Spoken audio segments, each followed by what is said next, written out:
pakita mo yung talino mo, pakita mo yung skill mo sa pagdodrawing o paglikha ng isang obra.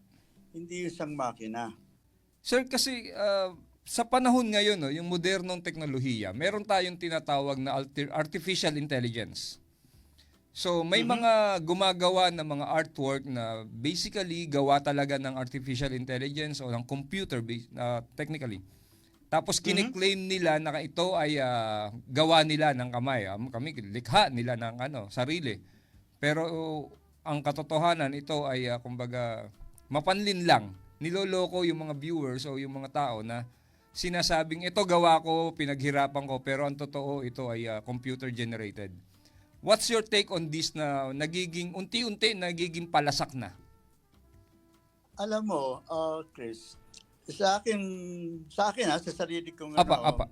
opinion hindi ako masyadong nasisiyahan na nakikita ko ang computer generated. Apa. Kasi bilang isang pintor na hindi naman ako masyadong sanay sa computer. Halos lahat inumpisahan sa kamay. Apa.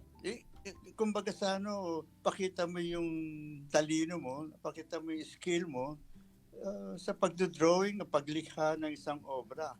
Hindi yung isang makina. Marami naman dyan sa nakikita ko ngayon dito sa art business. So, art, ko sabihin nga, business na Apa. Karamihan nakikita ko dito ay accepted ang mga kung ano-anong klaseng art. Merong mga hindi naman artist, biglang naging artist. Na basta may pera ka lang, babayaran mo ang isang artist. Pipirmahan mo na lang. Takap kasi, nabibili. Bumibenta. Hindi ako sangayon doon.